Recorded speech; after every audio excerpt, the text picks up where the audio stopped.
বাংলাদেশের ক্রিকেট আসলে এখন মাঠে শুধু নয়, মাঠের বাইরেও কিন্তু চলছে। রাজনীতি যদি বলেন সেটা কিন্তু মাঠের বাইরে সবচেয়ে বেশি হয়।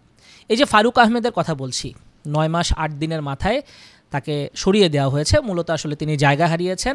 জাতীয় ক্রীড়া পরিষদের যে কোটা নিয়ে তিনি এসেছিলেন বোর্ডে, সেই কোটাটা আসলে দিয়ে দেওয়া হয়েছে বুলবুলকে।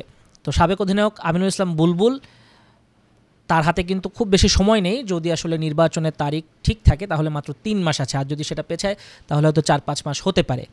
তো আমার কথা হচ্ছে যে সভাপতি আসবে যাবে, এটা কিন্তু একটা রুটিনের বিষয়। হ্যাঁ, এটা নির্বাচিত যখন আসলে বোর্ড থাকে, সেই বোর্ড কিন্তু একটা নির্দিষ্ট সময়ের জন্য আসে।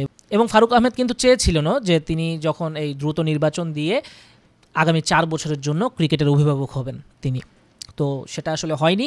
তার কিছু বিষয় আসলে পরিচালকরা মেনে নিতে পারেননি, যার কারণে আসলে তার চেয়ারটা নড়ে যায়। আপনি যখন যাদেরকে নিয়ে কাজ করবেন তাদের সিদ্ধান্তের বাইরে গিয়ে বা তাদের একটা বেশি অংশকে বাদ রেখে আপনি যখন কিছু নিজের স্বাধীনভাবে সিদ্ধান্ত নেবেন, সেটা চলবে না। আর সেটা না চলার কারণেই আসলে তিনি আর জায়গায় থাকতে পারলেন না। বিশেষ করে কোচ হাতুরু সিংকে তিনি বরখাস্ত করেছেন একক সিদ্ধান্তে।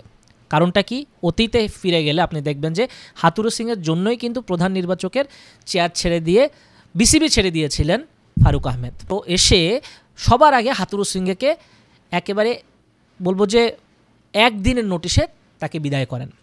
সংবাদ সম্মেলনে আমাদের অনেক সাংবাদিকরাও প্রেশারাইজ করছিলেন যে কবে হাতুরু সিংকে বিদায় দিবেন।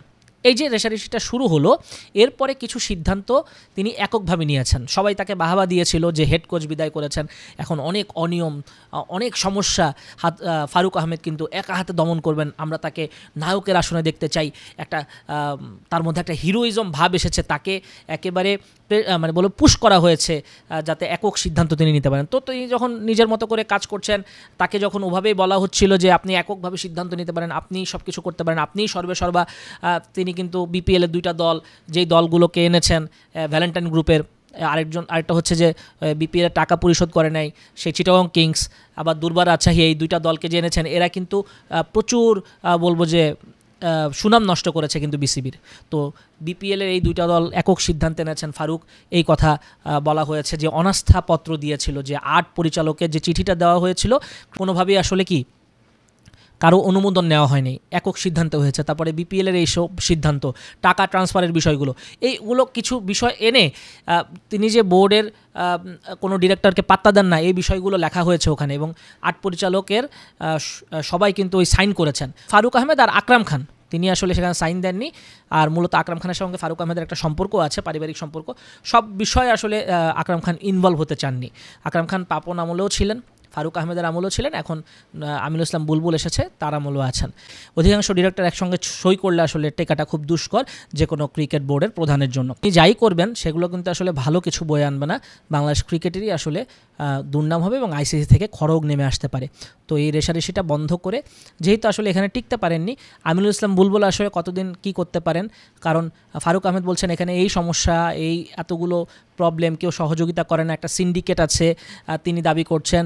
তো যদি সেটা থেকেও থাকে তাহলে আমিনুল ইসলাম বুলবুলও তো আসলে ঠিকমতো কাজ করার কথা না। তো আমরা দেখবো আসলে আমিনুল ইসলাম বুলবুলের ক্ষেত্রে কি হয়। তিনিও সাবেক ক্রিকেটার, ফারুক আহমেদও সাবেক ক্রিকেটার। সাবেক ক্রিকেটাররা কীরকমভাবে আসলে বোর্ড চালান আমরা একটু দেখব।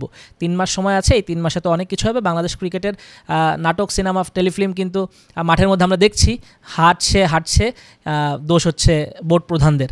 এবং আমিনুল ইসলাম বুলবুলও দেখি দায়িত্ব নিয়েছেন। কোন জাদু বলে আসলে পাল্টে যায় বাংলাদেশের ক্রিকেটের ভবিষ্যৎ, আমরা সত্যিই দেখব এবং আমরা অপেক্ষায় থাকবো। দর্শকরাও বলছেন যে বুলবুলকে দ্বারাও হবে না, কেউ বাংলাদেশ ক্রিকেটকে কিছু করতে পারবে না।